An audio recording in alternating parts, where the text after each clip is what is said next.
You ever record something you wish you hadn't? Not like a mistake or an embarrassing clip. I mean something you wish you could erase from your memory altogether. That's what happened to me last winter. It started with a ghost hunting project for a podcast I was producing, and ended with me losing 2 friends and a part of myself I'll never get back. The story took place in a small town in Maryland, a place that locals warned us not to visit after dark. They called it Crybaby Bridge, and according to every local legend, it was cursed. They said if you parked on the bridge at midnight, shut off your headlights, and left your windows down, you'd hear the faint cries of a baby echoing through the woods. And if you didn't drive away fast enough, the crying would follow you home. It sounded like pure folklore, the kind of small-town myth you tell kids to keep them out of trouble. But we decided to test it anyway, for the podcast, for proof. The team, there were 3 of us. Me, I ran the recording equipment. Jamie, the skeptic, always cracking jokes. And Travis, the believer, who'd grown up hearing stories about this bridge since he was a kid. Travis was the one who insisted we go there. He said his cousin disappeared near that bridge years ago. Police found his car doors wide open, headlights still on, but the driver's seat was soaked in water. Not rainwater, river water. That detail never left my head. We left around 11:30 p.m., bundled in hoodies and carrying audio recorders, EMF meters, and a camera rig. Crybaby Bridge was way out past the main road, about 20 minutes into dense, unmarked forest. The deeper we drove, the quieter it got. Even the insects stopped chirping. When we finally reached the bridge, it barely looked like one. Just a narrow stretch of cracked asphalt over a black creek that barely moved. Rusty guardrails, no lights. The trees hung low on both sides, and the mist rolled in thick enough to swallow the moonlight. Jamie leaned out the window. "This it?" Travis nodded. "This is it." He sounded different, softer. I parked dead center on the bridge, killed the headlights, and hit record. First 10 minutes, nothing. Just the low hum of the river below and the distant groan of branches swaying. Then, something tapped against the underside of the bridge. It was faint, like a single knock.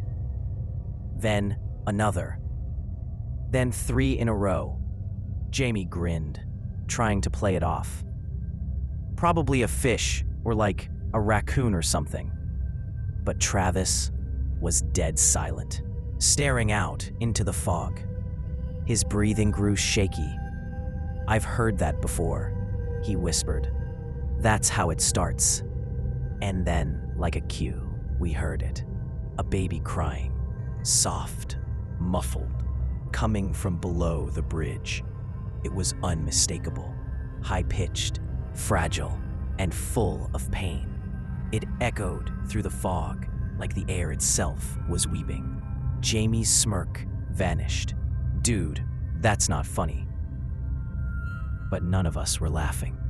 The sound grew louder, closer, until it felt like the crying was coming from right under our car. I leaned down to check the audio levels on my recorder, and something caught my eye. A thin line of water was seeping in under the passenger door. Cold, freezing. The descent. Travis got out first, flashlight in hand. "Don't," I hissed, but he was already walking toward the side of the bridge. The crying had stopped, but the silence that followed was worse, like the air was holding its breath. I grabbed my mic and followed. Jamie reluctantly came too, when we leaned over the railing and pointed the flashlights down. The creek looked still. Too still. The beam from my light cut through the mist. And there, floating just beneath the surface, was a baby's blanket. Torn, soaked, drifting against the current that shouldn't have been there. Travis whispered, "She's here." I didn't even have time to ask what he meant before the sound hit us again. Not crying this time, but laughter. It started soft, like a woman giggling far away. Then it grew sharper, closer, distorted, as if it were right in our ears. The EMF meter went crazy. My recorder started glitching. Then something moved in the water. A shape, pale, human-shaped, rising slowly from the creek, hair clinging to its face like wet ropes. It lifted its head, and even through the darkness, I could see its mouth moving.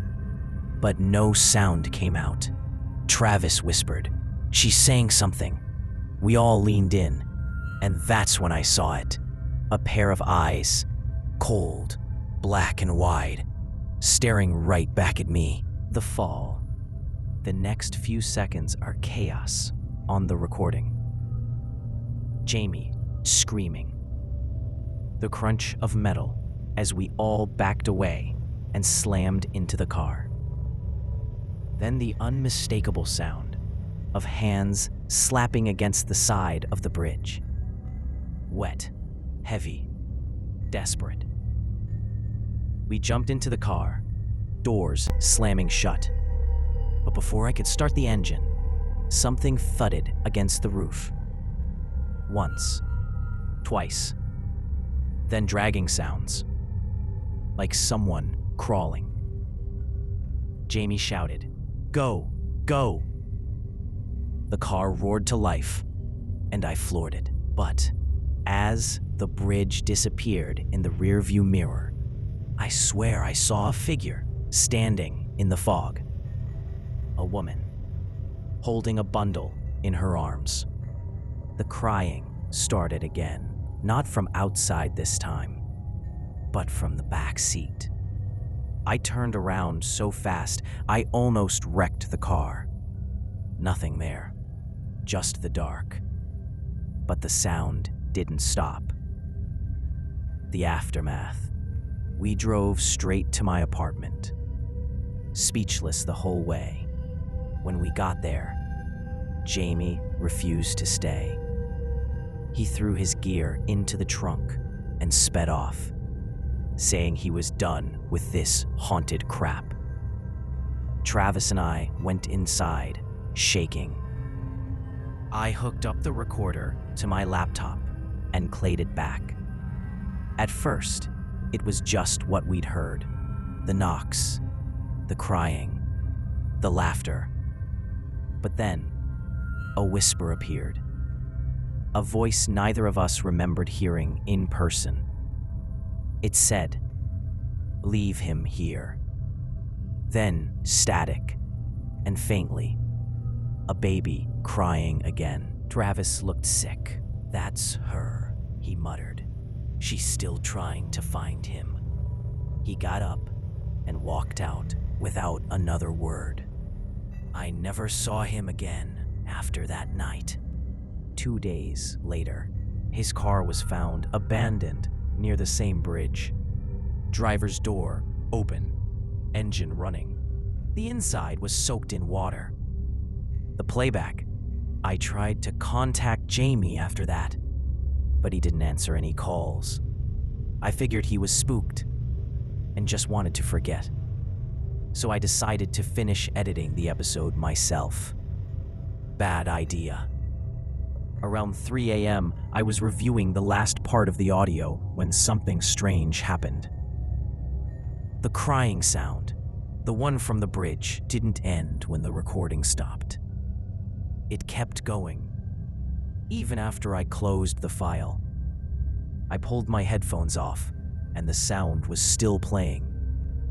Except it wasn't coming from the computer anymore. It was coming from behind me. I turned slowly, and standing in the corner of my room, just barely visible in the dark, was a woman, soaked head to toe. Her hair dripping, eyes hollow, mouth open as if mid-scream, but no sound came out. The crying filled the room, louder now, echoing off the walls like it was inside my skull. I stumbled back, reaching for the light switch, and when I flicked it on, she was gone. The crying stopped, but the floor was wet. The silent watcher twist.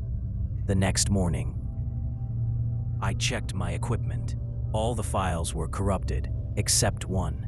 It was labeled automatically by the recorder. Crybaby Bridge, Final 01.wav. When I played it, there was nothing for the first 30 seconds. Then static. Then a voice. Not mine. Not Jamie's. Not Travis's. It said, "He's with me now." Then, faintly, the sound of footsteps, wet ones, moving closer. I deleted the file instantly, unplugged the hard drive, and threw it into the trash outside. But that didn't stop it, because now, every night, around 12:47, the exact time we reached the bridge, my speakers turn on by themselves. No computer, no power, and through the static, I hear it again. That soft, rhythmic crying. Sometimes it's far away. Sometimes it's right next to my ear. I tried sleeping with noise-canceling headphones. Didn't help, because lately, I've started hearing something else underneath the crying. A breath, a whisper, and last night, a knock. 3 times, slow, even, from inside the wall behind my bed. When I pressed my ear to the wall, I could have sworn I heard movement. Someone shifting. Listening back. And then, clear as day, a voice whispered, "Stop recording." I haven't recorded anything since. Not audio, not video, not even voice notes on my phone. But every time I walk past my desk, my mic light flickers on. By itself. And sometimes, when the room goes silent, I hear a faint static hum. Like something waiting for me to speak. I don't. I just listen. Because deep down, I know if I say anything, she'll answer. And lately, when I look at the reflection in my computer screen at night, I see something standing behind me. Still, silent, watching.